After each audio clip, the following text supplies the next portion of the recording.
आप लोग चाहते थे कि हम लोग फास्टिंग के बारे में डिटेल में बात करें। तो चलिए आज डिटेल में ही बात करते हैं फास्टिंग पर और डाइट पर भी।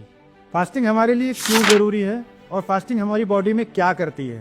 क्या फास्टिंग केवल वजन घटाने में फायदा करती है या इसके और भी फायदे हैं? सब कुछ आज जानेंगे इस वीडियो में। फास्टिंग 3 तरह से कर सकते हैं। इंटरमिटेंट फास्टिंग, जिसमें हम एक दिन में एक बार ही खाना खाते हैं। दूसरी है लॉन्ग टर्म फास्टिंग, जिसमें हम 24 घंटे या उससे भी ज्यादा का उपवास रख सकते हैं।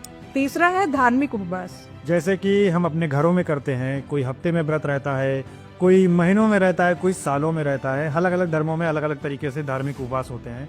लेकिन धार्मिक उपवासों में कुछ लोग कुछ चीजें छोड़ते हैं तो कुछ चीजों को खाने लगते हैं।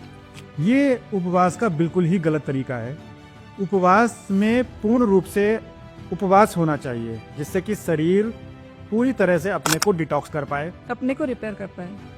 क्योंकि उपवास में शरीर अपने आप को पूरी तरह से रिपेयर करता है, पुरानी सेल्स को हटाता है और नई सेल्स बनाता है।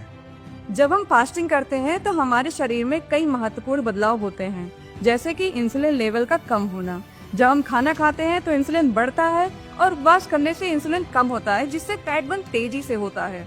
फास्टिंग से शरीर की एनर्जी यूजेज क्षमता बढ़ती है। लोगों को लगता है कि एनर्जी क्षमता कम हो जाती है, लेकिन कुछ दिनों के लिए तो आपको कुछ थकान महसूस होगी, उसके बाद आपकी एनर्जी बढ़ेगी, ना कि घटेगी। अब बात करते हैं फास्टिंग के फायदों के बारे में। पहला, वेट लॉस। शरीर का वजन कम होता है। दूसरा, मेंटल क्लियरिटी। ब्रेन के फंक्शन में सुधार होता है। तीसरा है लॉन्ग लाइफ। वैज्ञानिकों के अनुसार फास्टिंग हमारी उम्र को बढ़ाता है। चौथा, हार्ट हेल्थ। हमारे हृदय को स्वस्थ करती है फास्टिंग, और कोलेस्ट्रॉल को भी कम करता है। क्या आप भी फास्टिंग शुरू करना चाहते हैं? तो आपके लिए कुछ सुझाव। इसको धीरे धीरे शुरू करें। पहले 8 घंटा, फिर 12 घंटा, फिर 16 घंटा, फिर 24 घंटा, ऐसे करके धीरे धीरे अपना टाइम बढ़ाएं। और उसके साथ पर्याप्त मात्रा में पानी पिए। कुछ भी खाना नहीं है, पानी लेकिन पर्याप्त मात्रा में पीना है। जब फास्टिंग समाप्त हो उस समय अच्छा फूड खाएं, जैसे ग्रीन वेजीज, फ्रूट्स, जूस, ये सब खाएं।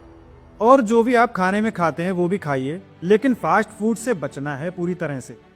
और सबसे आखिरी बात, अपने शरीर की सुनना शुरू करें। बेवजह खाना मत खाइए। जब आपके भूख वाले हार्मोन एक्टिवेट हो तभी खाना खाना शुरू करिए। और जितना शरीर आपका खाना मांगे उससे कम ही उसको खाना दें। अगर आपको 100% की भूख है तो आप 80% ही खाइए, पूरा मत खाइए।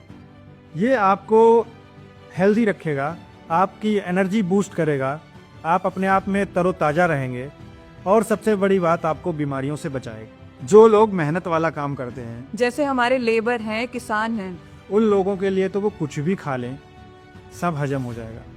कुछ भी खा लेने का मतलब ये नहीं कि फास्ट फूड खाने लगे।